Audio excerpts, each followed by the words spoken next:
Hello everyone, welcome to my YouTube channel Shivam Chaturvedi official.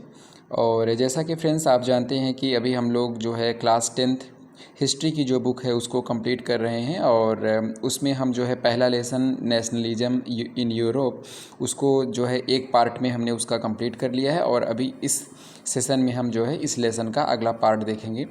तो आज हम फ्रेंड्स देखेंगे अ न्यू कंजर्वेटिज्म आफ्टर 1815। और जिन लोगों ने पिछला पार्ट नहीं देखा है तो प्लीज़ आप पहले पार्ट 1 देखेंगे, उसके बाद पार्ट 2 आप देखेंगे, क्योंकि तभी चीज़ें जो है आपको सेंस क्रिएट करेंगी। अदरवाइज़ आपको ये लेसन समझ में नहीं आएगा, क्योंकि काफ़ी सारी चीज़ें, काफ़ी सारी बेसिक्स हमने पार्ट 1 में कंप्लीट किया है। तो पहले आप कंप्लीट पार्ट 1 को देखेंगे, उसके बाद आप इस वीडियो को देखेंगे, नहीं तो आपको ये वीडियो जो है समझ में नहीं आएगा। तो चलिए हम आज का अपना सेशन स्टार्ट करते हैं। A new conservatism after 1815।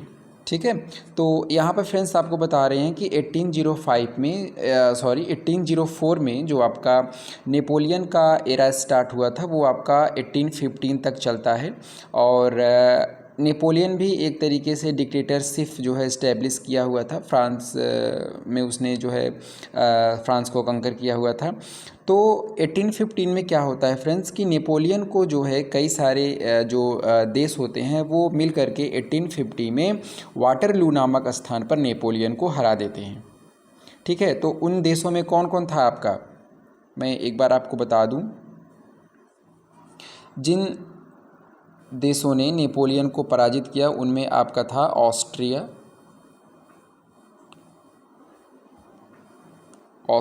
आपका ऑस्ट्रिया था, और उसी में आपका था Prussia,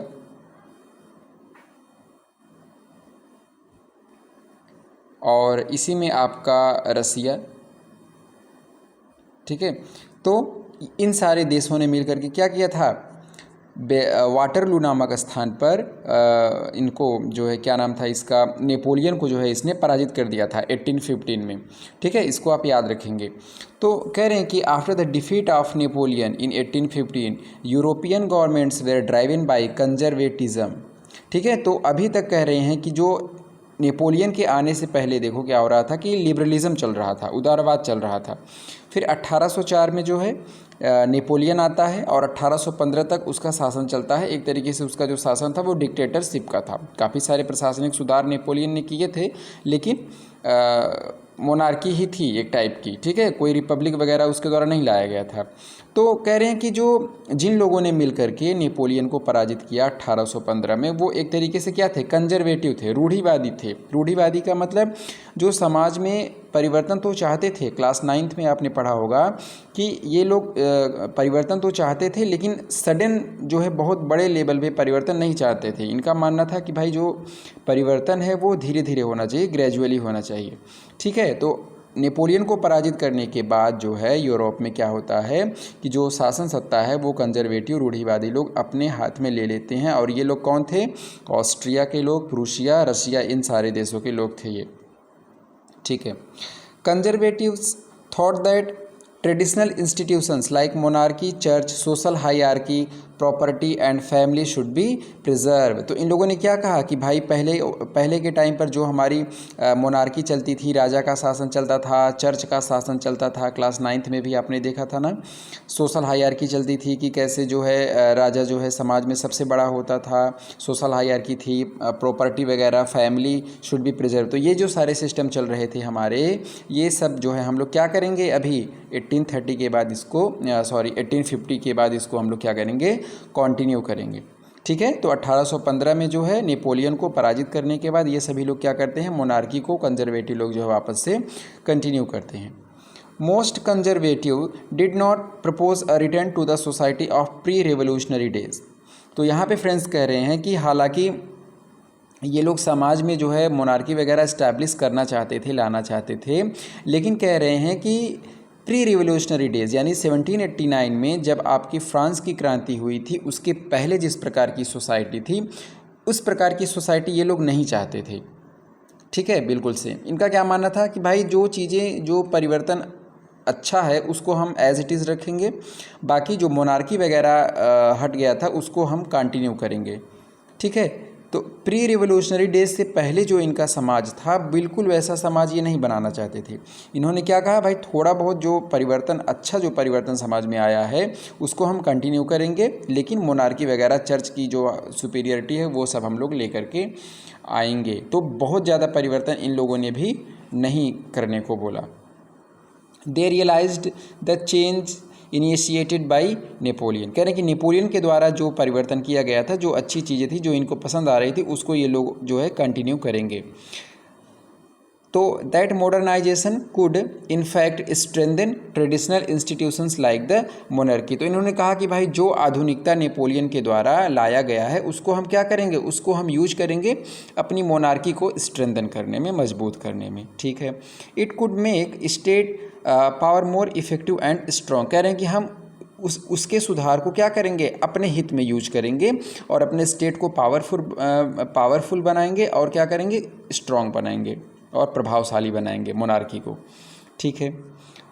a modern army and efficient bureaucracy, a dynamic economy, the abolition of feudalism and serfdom could strengthen the autocratic monarchy of Europe. तो ये जो परिवर्तन नेपोलियन के द्वारा लाया गया था, जो पिछले लेसन्स में आपने देखा, उन सारी चीज़ों को इन लोगों ने क्या किया, कंटिन्यू किया। आर्मी जो मॉडर्न तरीके से बनाई गई थी, ब्यूरोक्रेसी में जो एफिशिएंसी लाई गई थी, जोलवेराइन वगैरह जो बनाया गया था, ठीक है, चीज़ों को मापने का जो पैमाना था उसको चेंज किया गया था, बहुत सारे करेंसीज़ को बैन करके एक सिंगल प्रकार की करेंसी को कंटिन्यू किया गया था। तो ये सारे जो परिवर्तन नेपोलियन के द्वारा लाए गए थे, इनको कंजर्वेटिव लोग क्या करते हैं, कंटिन्यू करने के लिए जो है एग्री हो जाते हैं। तो आप लोग इसको याद रखेंगे कि बिल्कुल से प्री रिवोल्यूशनरी डेज के पहले का जो सिस्टम था उसको इन लोगों ने कंटिन्यू नहीं किया। जो अच्छे परिवर्तन नेपोलियन के द्वारा समाज में लाए गए थे उसको ये लोग जो है एक्सेप्ट किए थे। ठीक है। तो 1815 में आपका वापस से जो है रूढ़िवादी लोगों का शासन स्टार्ट होता है। ठीक है, चलिए आगे चलते हैं।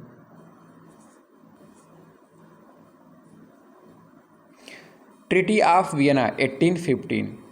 तो ये देखो क्या होता है इसमें, जो मैंने अभी आपको बताया कि आपका जो ऑस्ट्रिया था, ब्रिटेन था, रसिया था, प्रूसिया था, इन चारों देशों ने मिलकर के क्या किया था, नेपोलियन को पराजित किया था 1815 में। इन 1815 representative of the European powers Britain, Russia, Prussia, Austria हूँ कोलेक्टिवली डिफीटेड नेपोलियन, कहाँ पर, वाटरलू नामक स्थान पर, याद रखेंगे। ठीक है। मेट एट वियना, भाई ऑस्ट्रिया की राजधानी है, ये जो ऑस्ट्रिया है ना इसकी राजधानी है वियना। तो ऑस्ट्रिया की राजधानी वियना में जो है ये सभी लोग मिलते हैं और यहाँ पर एक संधि की जाती है जिसको कहते हैं ट्रीटी ऑफ वियना। ये कब हुआ था आपका, 1815 में हुआ था, याद रखेंगे। तो met at Vienna to draw up a settlement for Europe. तो जब इन लोगों ने नेपोलियन को पराजित किया तो भाई शासन अब करना था यूरोप पर। तो किस प्रकार से शासन किया जाएगा, उन सारी चीज़ों को डिस्कस करने के लिए ब्रिटेन, रसिया, प्रूसिया और ऑस्ट्रिया ये सब मिल करके जो है वियना नामक स्थान पर ये लोग मिलते हैं और यहाँ पर आपस में एग्रीमेंट करते हैं। ठीक है। The Congress was hosted by the Austrian chancellor Duke Metternich. तो ऑस्ट्रिया का, चूँकि ऑस्ट्रिया के कैपिटल वियना में ही ये सम्मेलन हो रहा था, तो वहाँ ऑस्ट्रियन के जो चांसलर हैं, एक तरीके से वहाँ के जो प्राइम मिनिस्टर थे, ड्यूक मैटरनिक थे, उन्होंने क्या किया, उस सम्मेलन को होस्ट किया, भाई उसको मतलब ऑर्गेनाइज करवाया। The delegates drew up the treaty of Vienna. Treaty of Vienna यहाँ पर किया गया with the aim of undoing most of the changes that had came in Europe during the Napoleon wars. ठीक है। यानी काफ़ी सारे परिवर्तन इन लोगों ने किए थे नेपोलियन के द्वारा, जो चेंजिंग लाया गया था उसको ये लोग क्या किए, चेंज भी किए। लेकिन पिछली स्लाइड में आपने जो देखा वो सारी चीज़ें इन लोगों ने नेपोलियन का एज इट इज़ रखा था। तो परिवर्तन क्या किया कि जो बर्बन डायनेस्टी को नेपोलियन ने हटा दिया था शासन सत्ता से, उसको इन लोगों ने वापस से जो है शासन पर बैठाया। तो the Bourbon dynasty was restore to power, उनको वापस से पावर में बैठाया गया। And France lost the territory it had annex under Napoleon. तो क्या इन लोगों ने नहीं स्वीकार किया कि भाई बर्बन डायनेस्टी को इन लोगों ने, रूढ़िवादियों ने वापस से सत्ता पर बैठाया और नेपोलियन के अंडर में रहते हुए फ्रांस ने जो अलग अलग टेरिटरीज़ को कैप्चर किया था उसको फ्रांस के कब्जे से छुड़वा दिया गया। A series of states were set up on the boundaries of France. और कह रहे हैं कि फ्रांस के चारों तरफ जो है अलग अलग देशों को बैठा दिया गया ताकि फ्रांस जो है वापस से अपना एक्सपेंसन ना कर सके। ठीक है, a series of states were set up on the boundaries of France. France के चारों तरफ अलग अलग देशों को क्या किया गया, सेट कर दिया गया ताकि फ्रांस वापस से अपना जो है एक्सपेंसन न कर पाए। The Netherlands which included Belgium was setup in the north. तो फ्रांस के नॉर्थ में कह रहे हैं नीदरलैंड जो है जिसमें बेल्जियम शामिल था उसको सेटअप किया गया। And Genoa was added to Piedmont in south. ठीक है, तो साउथ में जो है जेनेवा को पीडीमोंट के साथ जोड़ करके उसको साउथ में जो है पीडीमोंट नामक एरिया बनाया गया। ठीक है, Prussia was given new territory on it's western frontiers. Prussia को वेस्टर्न फ्रंटियर पे रखा गया। While Austria was given the northern Italy. और ऑस्ट्रिया को जो है ये सारे जो एरियाज फ्रांस के अंडर में थे ना, इसको ये लोग आपस में जो है शेयर कर लेते हैं, वही यहाँ पर आपको बताया जा रहा है।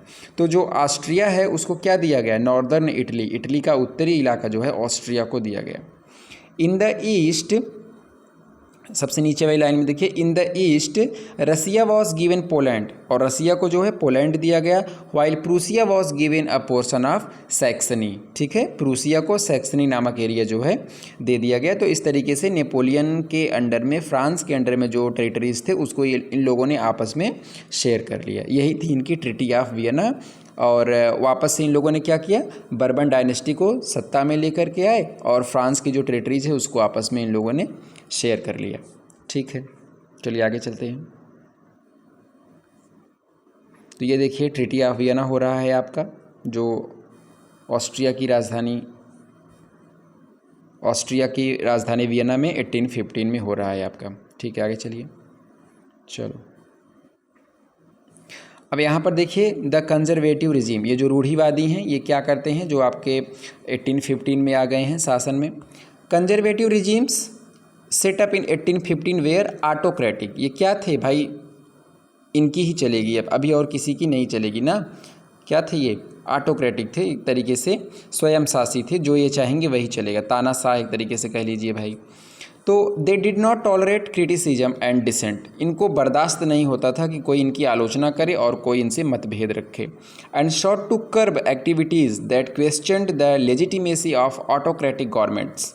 और उन सारी एक्टिविटीज़ को इन लोगों ने जो है क्या किया, कर्ब कर दिया, रोकने का प्रयास किया, जो इनकी सत्ता को, इनकी वैधानिकता को क्या करते थे, क्वेश्चन करते थे, सवाल उठाते थे इनके ऊपर। Most of them imposed censorship laws to control what was said in newspapers, books, plays and songs। कह रहे हैं कि भाई न्यूज़पेपर में, बुक्स में, प्लेज में, सॉन्ग्स में अगर इनके खिलाफ कुछ बोला जाता था तो उसको रोकने के लिए ये लोग क्या लेकर के आए, सेंसरशिप लॉज लेकर के आए। ठीक है, उसको पब्लिश करने की आज़ादी, सरकार के खिलाफ कोई भी चीज़ पब्लिश करने की आज़ादी कहीं पर नहीं थी। And reflected the ideas of liberty and freedom associated with the French revolution. कह रहे हैं कि फ्रांस की क्रांति से संबंधित जो लिबर्टी, फ्रीडम, ये सब सारी चीज़ें थी उसको इन लोगों ने रोकने का प्रयास किया कि वापस से उस प्रकार की कोई क्रांति न होने पाए।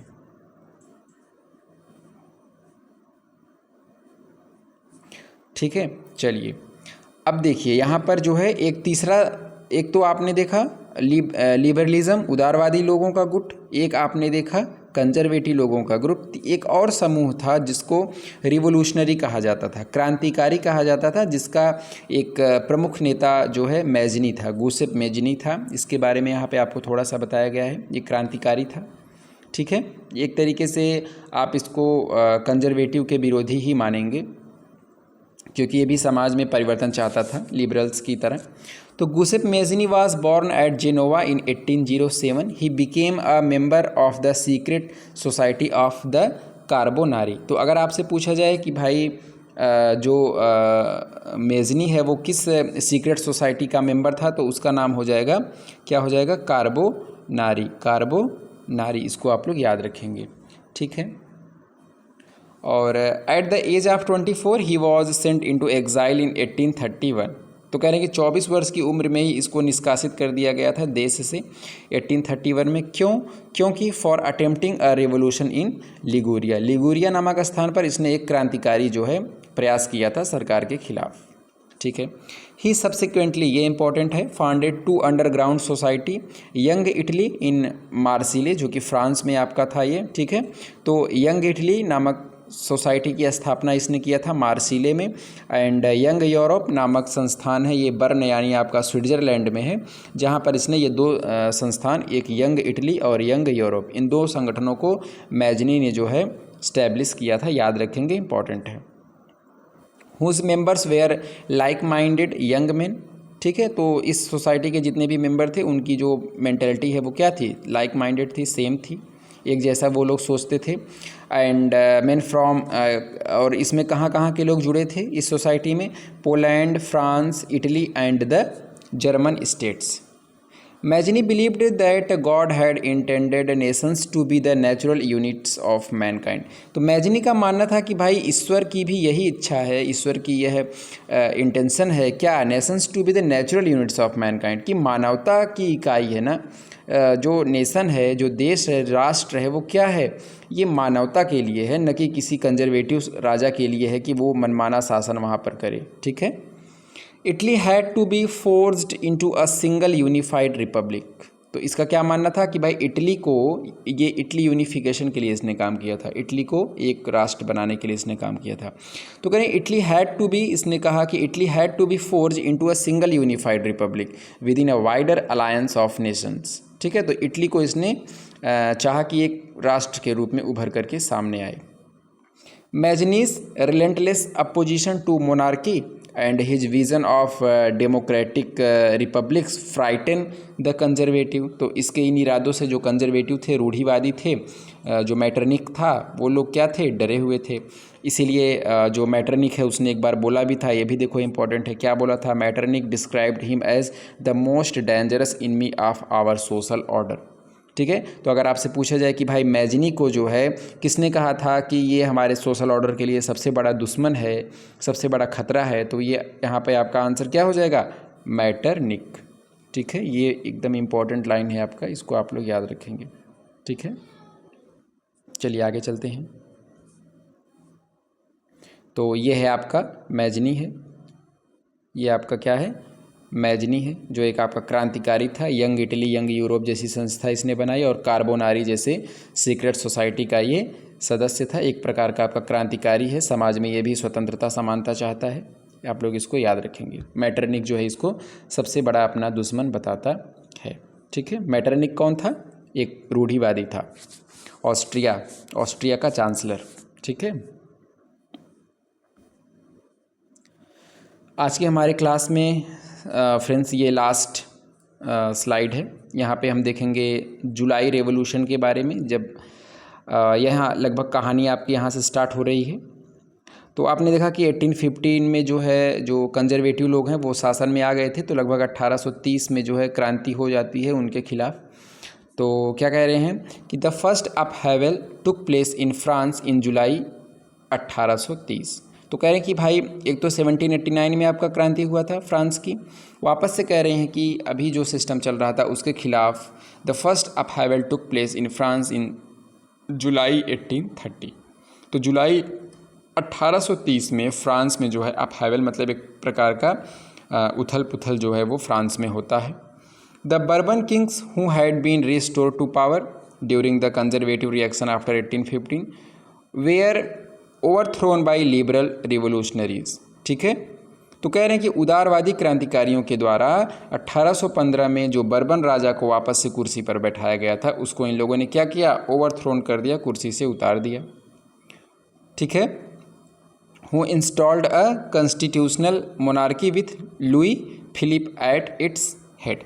और इन लोगों ने किसे अपना राजा बनाया, जो है एक कॉन्स्टिट्यूशनल मोनार्की बनाई। एक मतलब इन्होंने कहा कि भाई राजा तो होगा लेकिन वो क्या होगा, संविधान के दायरे में काम करेगा, मनमाना काम नहीं करेगा। और किसको, लिबरल लोगों ने किसको बैठाया, किसको बैठाया, लिबरल लोगों ने देखो बैठाया है लुई फिलिप को। ठीक है। ये नाम आप लोग याद रखेंगे, लुई फिलिप को। चलिए, तो फिर एक यहाँ पर इम्पोर्टेंट लाइन इसने बोला था, इसको आप लोग याद रखेंगे। When France sneezes Metternich once remarked the rest of Europe catches cold. कह रहे हैं कि फ्रांस जो है वो बहुत इंपॉर्टेंट है यूरोप के एरियाज़ में। अगर वहाँ पर कोई एक्टिविटी होती है तो उसका असर यूरोप के अन्य एरियाज़ में देखने को मिलता है। इस लाइन का यही मतलब है कि भाई जब फ्रांस छींकता है तो पूरा यूरोप जो है वो सर्दी से ग्रसित हो जाता है। ठीक है, तो ये कौन बोला था? मैटरनिक ने बोला था, याद रखेंगे आप लोग। The July revolution sparked an uprising in Brussels. ठीक है, और ब्रजल्स में जो है एक अपराइजिंग होती है, एक संघर्ष होता है जुलाई रेवोल्यूशन के तहत, which led to Belgium breaking away from the United Kingdom of the Netherlands. जो आपने देखा था कि ट्रीटी ऑफ वियना के तहत क्या हुआ था? ट्रीटी ऑफ वियना के तहत क्या हुआ था? ये जैसे आपका फ्रांस है तो इसके नॉर्थ में क्या था? नीदरलैंड को बेल्जियम के साथ मिला करके इसको इस्टेब्लिश किया गया था। फ्रांस के नॉर्थ में यहाँ पर नीदरलैंड और बेल्जियम को। तो अभी कह रहे हैं कि जब जुलाई की क्रांति हुई तो क्या हुआ? ये जो नीदरलैंड है यहाँ से जो है ये ब्रजल्स से ये जो एरिया था ये क्या हो गया? डिवाइड हो गया। ठीक है, तो ये आपकी जुलाई क्रांति जो 1830 में हुई थी उसके तहत क्या होता है? नीदरलैंड से आपका जो ब्रजल्स है, बेल्जियम की राजधानी ब्रजल्स, वो क्या हो गया? नीदरलैंड से अलग हो गया। ठीक है, तो फ्रेंड्स आज हम जो है इसको यहीं तक रखते हैं। इसके आगे की कहानी हम जो है अगले वीडियो में देखेंगे। तब तक के लिए आप लोग पढ़ते रहिए और वीडियो को लाइक, शेयर और सब्सक्राइब करिए। Thank you so much.